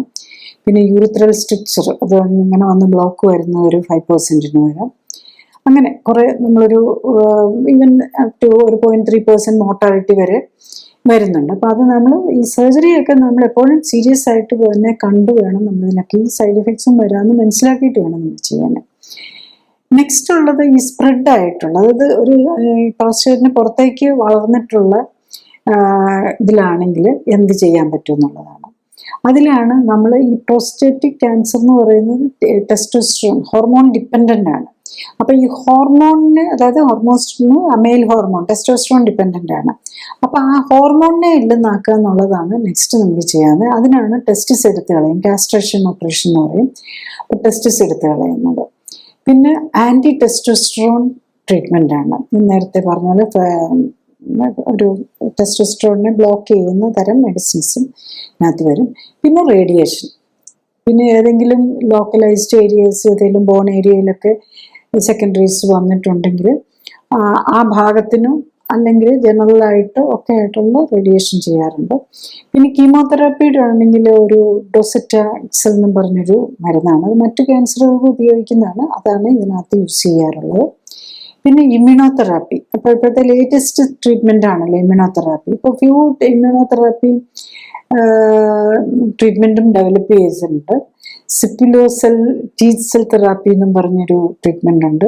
അതുപോലെ ഒരു മാബ്, മോണോക്ലോണൽ ആൻറ്റിബോഡി, ഇപ്പിലി മുബാബ് എന്നുള്ള ഒരു മരുന്നും കൂടെ ഡെവലപ്പ് ചെയ്തിട്ടുണ്ട്. അതൊക്കെ ഒരു ട്രയൽ ബേസിലും ഒക്കെ ഉള്ളൂ. അതൊക്കെ എത്ര ഇഫക്റ്റീവ് ആണെന്നൊന്നും നമുക്ക് എല്ലാം എന്തായാലും ഒന്നും ചെയ്യാനില്ലാത്തതുകൊണ്ട് ഇതൊക്കെ ചെയ്തു നോക്കുന്നു എന്നുള്ളതാണ്. എനിക്ക് എന്തൊരു ഇഫക്റ്റ് ഉണ്ടെന്നൊന്നും പറയാറായിട്ടില്ല എന്നുള്ളതാണ്. ഇതൊക്കെ ഈ ലേറ്റസ്റ്റ് ഇമ്മ്യൂണോതെറാപ്പിയൊക്കെ വെരി എക്സ്പെൻസീവ് ട്രീറ്റ്മെൻറ്റിലും വരുന്നതാണ്. പക്ഷെ നമുക്ക് ഉറപ്പൊന്നുമില്ല, അതാണ് നമ്മൾ മനസ്സിലാക്കേണ്ടത്. പിന്നെ ഇതിലാണെങ്കിൽ നമ്മളുടെ പ്രിഡിസ്പോസിങ് ഫാക്ടർ, എങ്ങനെയുള്ളവർക്കാണ് ക്യാൻസർ, ഇങ്ങനത്തെ പ്രോസ്റ്റേറ്റ് ക്യാൻസർ വരാനുള്ള പോസിബിലിറ്റി, ഒന്ന് നമ്മളുടെ ഫാമിലിയിലായിട്ട് അച്ഛനോ മുത്തച്ഛനോ ഒക്കെ ഉണ്ടെങ്കിൽ, പിന്നെ നമ്മളുടെ എൻവയോൺമെൻറ്റൽ ഫാക്ടേഴ്സാണ്. മോർ ടോക്സിൻസ്, നമ്മളുടെ ക്യാൻസർ എല്ലാം അങ്ങനെയാണല്ലോ, ടോക്സിൻസ് അടിഞ്ഞുകൂടി DNA ഡാമേജ് വന്നിട്ട് ജനറ്റിക് ഡാമേജ്, സെല്ലുലാർ ലെവലിലും കൂടെ ജനറ്റിക് ഡാമേജ് വന്നു കഴിയുമ്പോഴാണ് അക്യുമുലേറ്റഡ് റിസൾട്ട് ആയിട്ടാണ് ഈ സെല്ലുകൾ ഒരു കൺട്രോൾ ഇല്ലാതെ ഡിവൈഡ് ചെയ്യാൻ തുടങ്ങുന്നത്. അപ്പോൾ അത് നമ്മൾ ഈ സ്മോക്കിങ്, അതുപോലെ തന്നെ നമ്മൾ ഒത്തിരി കളറും പ്രിസർവേറ്റീവ്സും ഒക്കെയുള്ള ഭക്ഷണം, പിന്നെ ഈ നമ്മുടെ ഡൈ ഉപയോഗം, ഇപ്പം എല്ലാവരും ഇച്ചിരി പ്രായമായി കഴിഞ്ഞ് കഴിഞ്ഞാൽ ഹെയർ ഡൈ ഒക്കെ ഉപയോഗിക്കുമല്ലോ, അങ്ങനെ നമ്മൾ ഹെയർ ഡൈയുടെ ഉപയോഗം, ഈ കളറും പ്രിസർവേറ്റീവ്സും ഒക്കെയുള്ള ഫുഡ്, പിന്നെ നമ്മളുടെ ഈ ഓൾറെഡി മെറ്റബോളിക് സിൻഡ്രോമത്തിൽപ്പെട്ട ഡയബറ്റീസ്, ഹൈപ്പർ ടെൻഷന്, കൊളസ്ട്രോള്, ഇത്തരം രോഗങ്ങളുള്ളവർ, പിന്നെ അതിൻ്റെതായിട്ടുള്ള മരുന്നുകളെല്ലാം ഒരു ടോക്സിനായിട്ടാണ് കണക്കാക്കപ്പെടുന്നത്. ബോഡി നമ്മളെ കണക്കാക്കുന്നത് മരുന്നുകളെയും ടോക്സിനായിട്ടാണ്. അപ്പം ഇതൊക്കെയാണ് ഇങ്ങനത്തെ മരുന്നുകൾ കഴിക്കുന്നവർ, പിന്നെ അതുപോലെ ഒബേസിറ്റി ഉള്ളവർ, മറ്റേ metabolic syndrome, hyper tension, diabetes, cholesterol, ഇതൊക്കെ ഉള്ളവർക്കാണ് ഇത് വരാനുള്ള ചാൻസ് കൂടുതലുള്ളത്. നെക്സ്റ്റ്, നമ്മൾ ഈ പ്രോസ്റ്റേറ്റ് സംബന്ധമായ പ്രോബ്ലങ്ങൾ നേരത്തെ കണ്ടുപിടിക്കാനും അതിന് എങ്ങനെ ഒരു ഓപ്പറേഷനിലേക്കോ അല്ലെങ്കിൽ മരുന്ന് കഴിക്കുന്ന നിലയിലേക്കോ ഒക്കെ പോകാതെ നോക്കാവുന്നതാണ്. ബേസിക്കലി ഈ പ്രോസ്റ്റേറ്റ് വീക്കോ ആണെങ്കിലും ക്യാൻസർ ആണെങ്കിലും ഇതൊരു ജീവിതശൈലി രോഗമാണ്. അപ്പം നമുക്കത് നേരത്തെ തന്നെ കണ്ടുപിടിക്കാവുന്നതേ ഉള്ളൂ. പ്രത്യേകിച്ച് നമുക്ക് ക്യാൻസർ എത്തണ്ടോ, നമുക്ക് ഓവർ വെയിറ്റോ ഒബേസിറ്റിയോ ഉള്ളപ്പോൾ തന്നെ നമുക്ക് വെയിറ്റ് റെഡ്യൂസ് ചെയ്യാം. അപ്പം തന്നെ നമ്മളുടെ ചാൻസസ് കുറയും. പിന്നെ നമ്മൾ ഡെഫിനറ്റ്ലി ഏർലി ഡയഗ്നോസിസ്, നമ്മൾ ഈ അൾട്രാസൗണ്ട്, പ്രത്യേകിച്ച് സിംറ്റംസ് മൂത്രതടസ്സം ഉണ്ടെങ്കിലും ഒന്നും ഇല്ലെങ്കിൽ പോലും നമ്മളൊരു ഹോട്ടിയൊക്കെ കഴിഞ്ഞ് കഴിഞ്ഞാൽ ഇടയ്ക്കൊരു അൾട്രാസൗണ്ട് സ്കാൻ വയറിൻ്റെ എടുത്തു കഴിഞ്ഞ് കഴിഞ്ഞാൽ പ്രോസ്റ്റേറ്റും ലിവറും കിഡ്നിയൊക്കെ അറിയാൻ പറ്റും. അതുപോലെ തന്നെ പ്രോസ്റ്റേറ്റിന് വേണ്ടിയിട്ട് നമ്മളെപ്പോഴും ഒരു PSA ടെസ്റ്റും കൂടെ നോക്കിക്കൊണ്ടിരിക്കണം. കാരണം second most common cause of death ആണ്. അതുപോലെ ആണുങ്ങളിൽ 8 പേരിൽ ഒരാൾക്ക് വരുന്ന അസുഖമാണ്. അപ്പോൾ നമ്മളൊരു PSA ടെസ്റ്റും കൂടെ ക്യാൻസറിന് വേണ്ടിയിട്ടുള്ളതും കൂടെ നോക്കും. അപ്പം എന്തെങ്കിലും നമ്മളൊരു PSA കൂടുതലായാലോ നമുക്കതൊക്കെ തിരിച്ചു കൊണ്ടുവരാൻ പറ്റുന്നതേ ഉള്ളൂ. നമ്മൾ ഇച്ചിരി PSA കൂടുതലെന്നുണ്ട് നമ്മളിപ്പോൾ ക്യാൻസറായി വറി ചെയ്ത് നേരെ പോയി ബയോപ്സി ചെയ്യുകയോ പെറ്റ് സ്കാൻ എടുക്കുകയോ ഒന്നും ചെയ്യേണ്ട കാര്യമില്ല എന്നുള്ളതാണ്.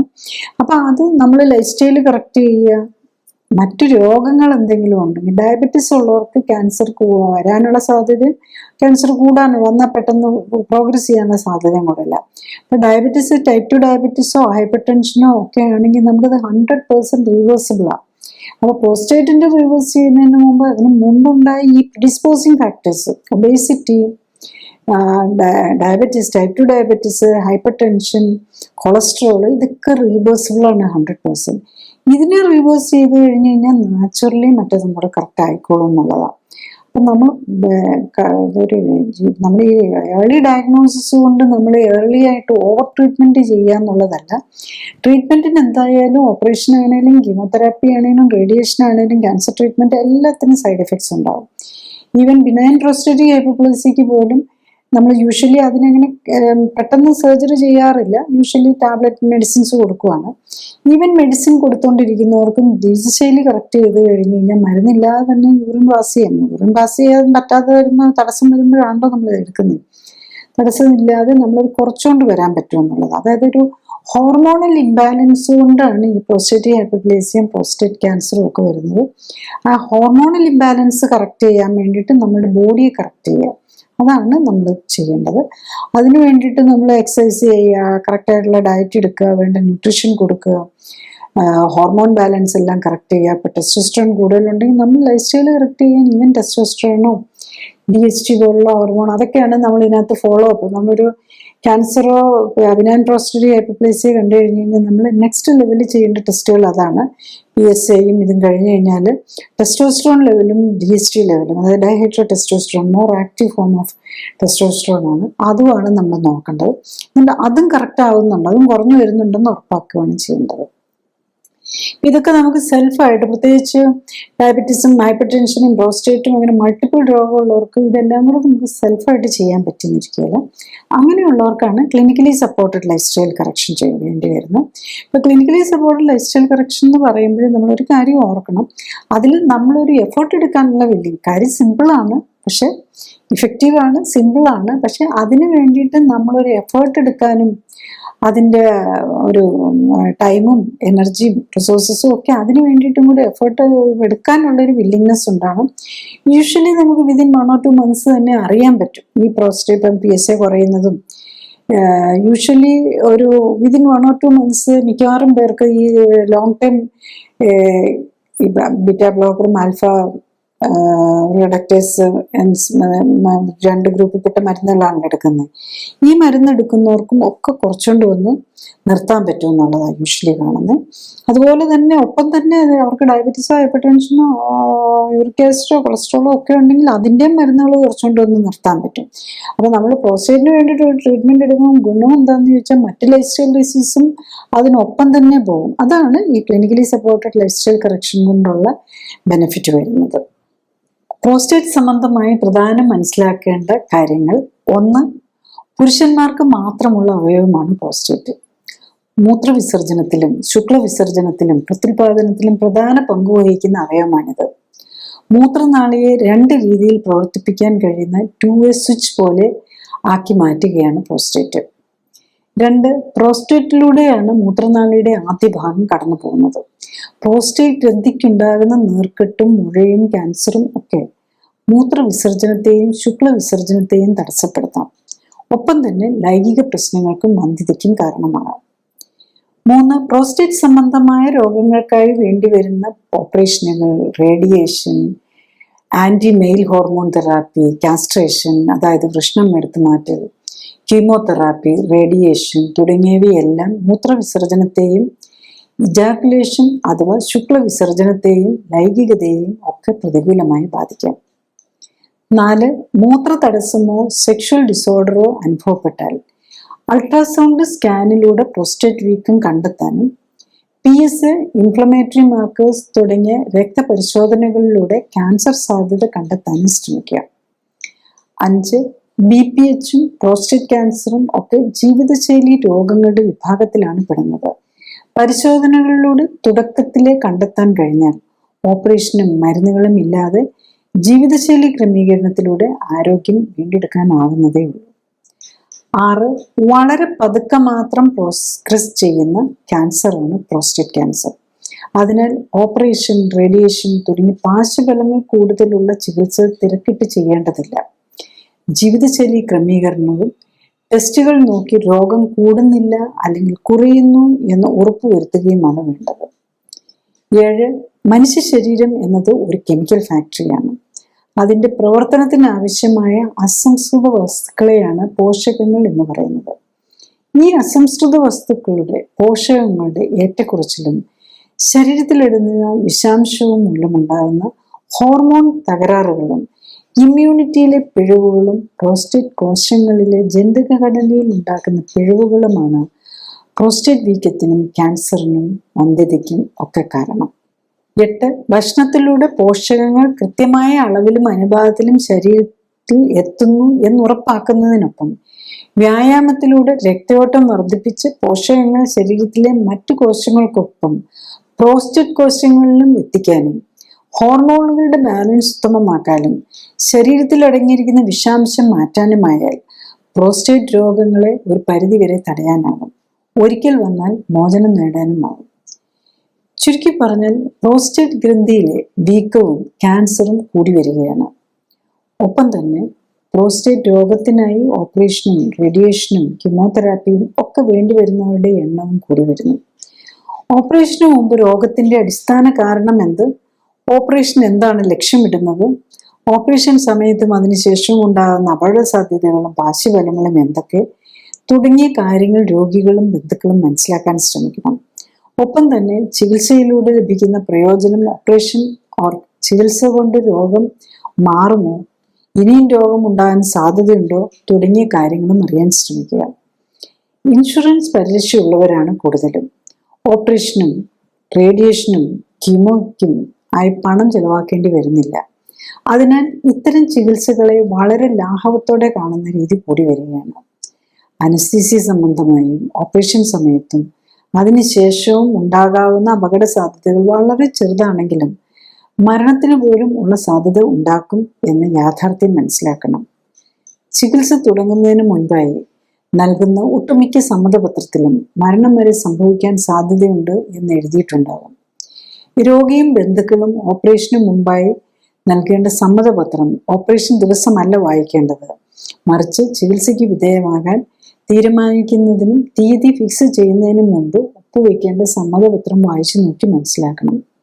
പ്രമേഹവും പ്രഷറും ഹൃദ്രോഗവും പോലുള്ള ജീവിതശൈലി രോഗങ്ങളുള്ളവർക്ക് അനസ്തീസിയുടെയും ശസ്ത്രക്രിയ സംബന്ധമായും ഉള്ള അപകട സാധ്യതകളും പാർശ്വഫലങ്ങളും കൂടുതലാണ് എന്നതും അറിയണം.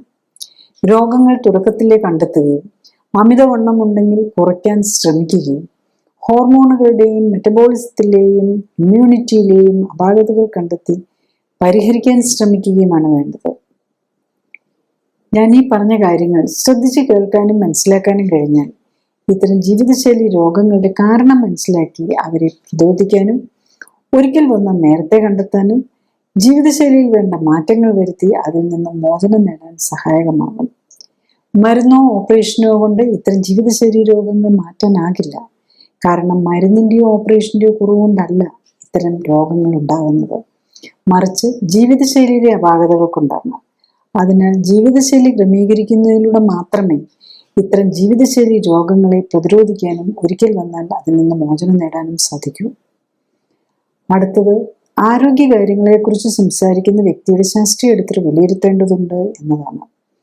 ഞാൻ ഡോക്ടർ ജോളി തോംസൺ 1981 ബാച്ചിൽ കോട്ടയം മെഡിക്കൽ കോളേജിൽ നിന്നും MBBSും തുടർന്ന് തിരുവനന്തപുരം മെഡിക്കൽ കോളേജിൽ നിന്നും MDയും റീപ്രൊഡക്റ്റീവ് മെഡിസിനിലും സർജറിയിലും സ്പെഷ്യൽ ട്രെയിനിങ് എടുത്ത ശേഷം ഗവൺമെന്റ് സർവീസിൽ ചേർന്നു.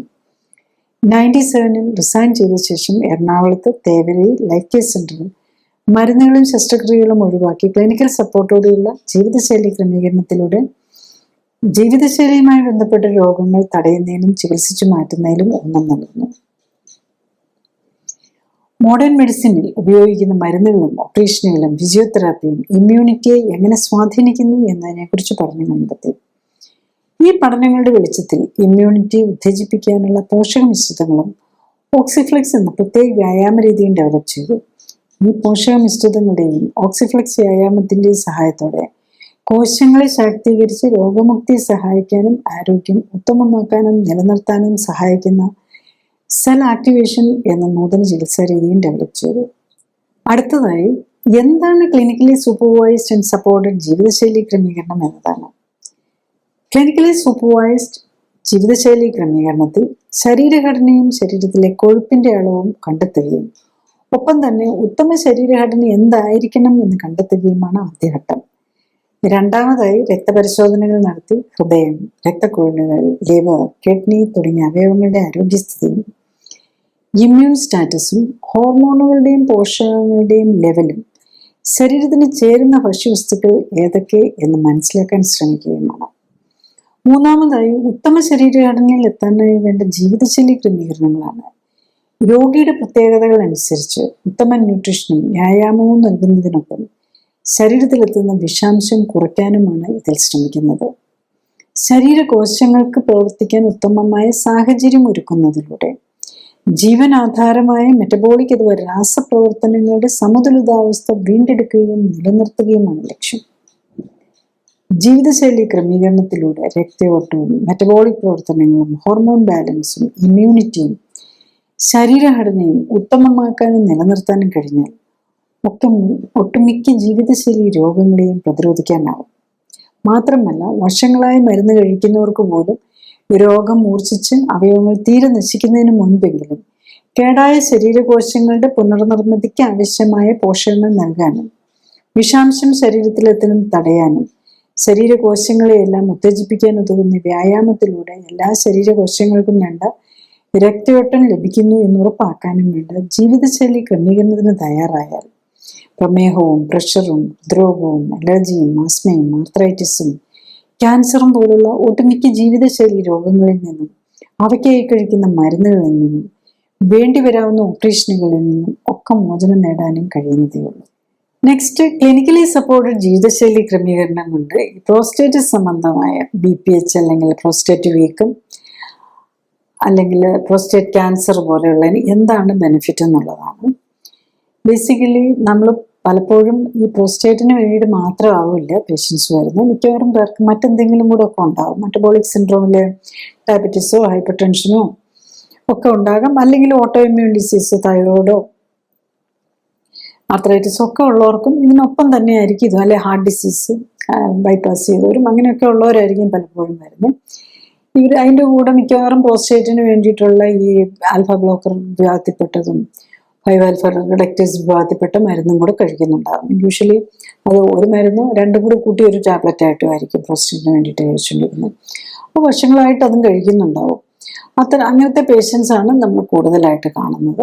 പിന്നെ ഉള്ളത് PSA കൂടിയവർ, അതായത് നമ്മൾ ചിലപ്പം അവർക്ക് നേരത്തെ അറിയായിരിക്കും PSA ടെസ്റ്റ് ചെയ്തിട്ട് കൂടുതൽ, അല്ലെങ്കിൽ നമ്മളിവിടെ ഒരു ക്ലിനിക്കലി സപ്പോർട്ടഡ് ലൈഫ് സ്റ്റൈൽ കറക്ഷന് മുമ്പായിട്ട് നമ്മളൊരു ഓവറോൾ ആയിട്ട് എല്ലാ ടെസ്റ്റുകളും നോക്കും. അതിൻ്റെ മെയിലാണെങ്കിൽ അതിൻ്റെ കൂടെ നമ്മളൊരു PSA ടെസ്റ്റ് മസ്റ്റായിട്ട് നോക്കും. പ്രത്യേകിച്ച് ഒരു 25 ഇയേഴ്സിന് മുകളിലുള്ളവർക്ക്, 30 ഇയേഴ്സ് ഉള്ളവർക്ക് PSA ടെസ്റ്റും കൂടി സ്റ്റാൻഡേർഡായിട്ട് നോക്കും. അപ്പോൾ അതിൽ പലർക്കും പോസിറ്റീവ് കാണാറുണ്ട്.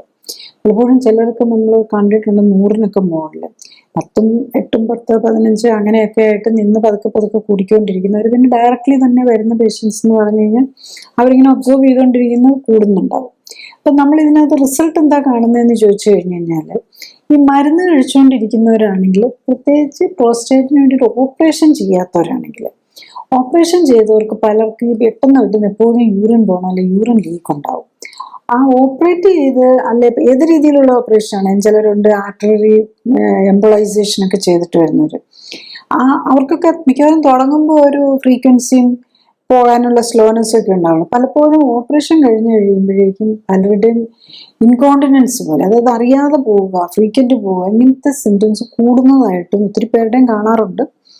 അപ്പൊ അതും കൂടെയാണ് നമ്മൾ മനസ്സിലാക്കേണ്ടത്. അപ്പം ഓപ്പറേഷൻ ഒന്നും ചെയ്തിട്ടില്ലാത്തവർക്കാണ് ബെറ്റർ റിസൾട്ട് കാണുന്നത്. അപ്പൊ അങ്ങനെയുള്ളവരുടെ മിക്കവാറും, അതായത് നമ്മൾ അത്ര എത്തിച്ച് ഓപ്പറേഷനിലേക്ക് പോകാതെ നമ്മൾ ആദ്യം ഫസ്റ്റ് ലൈൻ ഓഫ് ട്രീറ്റ്മെന്റ് ആയിട്ട് നമ്മൾ ലൈഫ് സ്റ്റൈൽ കറക്ഷൻ ആണ് ചെയ്യേണ്ടത് എന്നുള്ളതാണ്. ഓപ്പറേറ്റ് ചെയ്ത് കഴിഞ്ഞാൽ അവിടെ ഒരു ഡാമേജ് വെച്ച് കുറച്ച് ടിഷ്യൂ ഒക്കെ മാറ്റുകയാണ് ചെയ്യുന്നത്. ഈ clinically supported life style correction നമ്മൾ റിപ്പയർ ചെയ്യുകയാണ്, നമ്മുടെ ബോഡിയെ മൊത്തമായിട്ട് റിപ്പയർ ചെയ്യുന്നു. അതിനൊപ്പം നമ്മൾ പോസ്റ്റേറ്റ് ഓറിയന്റഡ് ആയിട്ട് ചെയ്യുക. അപ്പം റേഡിയേഷനോ സർജറിയോ ഒന്നും ചെയ്യാത്തവർക്കാണ് മോർ റിസൾട്ട് വരുന്നത്. അപ്പം നമ്മൾ അതിലേക്കൊക്കെ പോകുന്നതിന് മുമ്പ് തന്നെ ഇത് ട്രൈ ചെയ്ത് വെച്ചിട്ട് നമ്മൾ മാത്രം ട്രൈ ചെയ്താൽ, നമ്മൾ ഒരു പേഷ്യൻസിനും ഇതുവരെ നമ്മളത് ഇതെടുത്തിട്ട് റിസൾട്ട് വരാതെ ഇരിക്കുന്നത് ഒരു പ്രോപ്പർ ഇത് വരാത്തത് മിക്കവാറും ഈ ലീക്ക് പോലെയുള്ളവർക്കാണ്. അത് തടസ്സമുള്ളവർക്കും ബീറ്റ ബ്ലോക്കറൊക്കെ എടുത്തുകൊണ്ടിരിക്കുന്നതൊക്കെ നിർത്താൻ പറ്റും. PSA യൂഷ്വലിയും കുറഞ്ഞു വരും. PSA കുറയാൻ തടസ്സം താമസം വരുവാണെങ്കിൽ മോർ സ്ട്രിക്റ്റ് ക്യാൻസർ ഡയറ്റിലേക്ക് പോകേണ്ടി വരും. പ്രത്യേകിച്ച് മറ്റേ എവിടെയെങ്കിലും ഒരു സെക്കൻഡ് ഫേസ് പോലെയോ കൂടുതൽ ഗ്രോത്തോ കൂടുതൽ PSA ഉണ്ടെങ്കിൽ സ്ട്രിക്റ്റ് ക്യാൻസർ ഡയറ്റ് എന്ന് പറഞ്ഞു കഴിഞ്ഞു കഴിഞ്ഞാൽ കാർബോഹൈഡ്രേറ്റ്, അതായത് ഗ്ലൂക്കോസ് ആകുന്ന സാധനങ്ങൾ കംപ്ലീറ്റ് ഒഴിവാക്കിക്കൊണ്ടുള്ള, അത് കുറച്ചും കൂടി ഇതായിരിക്കും. അപ്പം നോൺ വെജ് ഐറ്റംസും നമ്മൾ ഈ സപ്പോർട്ട് ന്യൂട്രിയൻസും ഒക്കെ മാത്രമായിരിക്കും കൂടുതലായിട്ട് കഴിക്കാൻ പറ്റും. അതെല്ലാം വേണ്ടി വരുന്നത് നമ്മൾ ഈ PSA ഒന്ന് നോർമലാക്കി സ്റ്റെബിലൈസ് ചെയ്യുന്നോളം വരെയാണ്. അപ്പം ഒത്തിരി പേഷ്യൻസിൻ്റെ, 1-2 അല്ല, ടു മെനി പേഷ്യൻസ് ഈ PSA കൂടിയിട്ടുള്ളവരും പ്രോസ്റ്റേറ്റിൻ്റെതും പല മറ്റു രോഗങ്ങളുടെ ഒക്കെ ആയിട്ട് കാണാറുണ്ട്. അപ്പോൾ അത് വളരെ ഇഫക്റ്റീവായിട്ടാണ് വന്നത്. ഒള്ളി തിങ് പേഷ്യൻറ്റിന് നമ്മളിപ്പോൾ ക്ലിനിക്കലി സപ്പോർട്ട് ലൈഫ് സ്റ്റൈൽ കറക്ഷൻ്റെ കാര്യത്തിൽ നമ്മൾ ഓർക്കേണ്ടത് എന്താണെന്ന് ചോദിച്ചു കഴിഞ്ഞാൽ, നമ്മളൊരു 3 to 6 months ആണ് ഈ സപ്പോർട്ട് തരുന്നത്. അപ്പോഴേക്കും നമ്മൾ പഠിപ്പിക്കുകയാണ്. ഒരു ലേണിംഗ് കോഴ്സാണ്. അത് അതിൽ നമ്മൾ പ്രാക്ടീസ് ചെയ്യുകയും ചെയ്യണം. നമ്മൾ മറ്റത് ലൈഫ് ലോങ് മെഡിസിൻ കഴിക്കുക, എന്നിട്ടും ഇത് കൂടി പിന്നെ ഓപ്പറേഷനിലേക്ക് പോകാതെ നമ്മൾ ലൈഫ് സ്റ്റൈൽ കറക്ഷൻ ചെയ്യാൻ അത് സെൽഫായിട്ട് ചെയ്താൽ മതി. പിന്നെ ഒരു സപ്പോർട്ടിൻ്റെ ആവശ്യം വരുന്നില്ല. അത് നോക്കാൻ അല്ലെങ്കിൽ പിന്നെ തിരിച്ചു വന്നിരിക്കും. അത് നമ്മൾ പ്രത്യേകിച്ച് ശ്രദ്ധിക്കണം. അത് ഏത് രോഗമാണേലും, ഇപ്പോൾ ഡയബറ്റീസ് ആണേലും പറഞ്ഞു ആ സമയത്ത് മാത്രം കൺട്രോൾ ചെയ്താൽ പോരാ, അത് കഴിഞ്ഞാൽ നമ്മുടെ ബോഡി കറക്റ്റായി അത് മെയിൻറ്റെയിൻ ചെയ്യേണ്ട റെസ്പോൺസിബിലിറ്റിയും കൂടെ രോഗിക്കുണ്ടാവുന്നതാണ്. ക്ലിനിക്കലി സപ്പോർട്ടഡ് ജീവിതശൈലി ക്രമീകരണത്തിൽ രോഗലക്ഷണങ്ങളെ അല്ല ഫോക്കസ് ചെയ്യുന്നത്, അതിൻ്റെ അടിസ്ഥാന കാരണമായ ശരീരഘടനയിലെയും ഹോർമോൺ ബാലൻസിലെയും ഇമ്മ്യൂണിറ്റിയിലെയും വ്യതിയാനങ്ങളെയും അവയ്ക്ക് കാരണമായ ജീവിതശൈലിയിലെ അപാകതകൾ പരിഹരിക്കാനുമാണ്. അതുകൊണ്ടാണ് ഏത് പ്രായത്തിലുള്ള ആൾക്കും ഒരേ സമയം വ്യത്യസ്ത രോഗങ്ങൾക്കും രോഗലക്ഷണങ്ങൾക്കും അസ്വസ്ഥതകൾക്കും ആശ്വാസം ലഭിക്കുന്നത്. രോഗമുക്തിക്ക് ആധാരം ഇമ്മ്യൂൺ സിസ്റ്റമാണ്. ഇമ്മ്യൂൺ സിസ്റ്റത്തിന് ഉത്തമമായി പ്രവർത്തിക്കാനുള്ള അവസരം ഒരുക്കുകയും അതിലൂടെ ശരീരത്തിന്റെ സെൽഫ് ഹീലിംഗ് പവറിനെ ഉത്തേജിപ്പിക്കുകയുമാണ് വേണ്ടത്. സ്വയം ജീവിതശൈലി ക്രമീകരിച്ച് ആരോഗ്യം ഉത്തമമാക്കി നിലനിർത്താനാണ് എല്ലാവരും ശ്രമിക്കേണ്ടത്.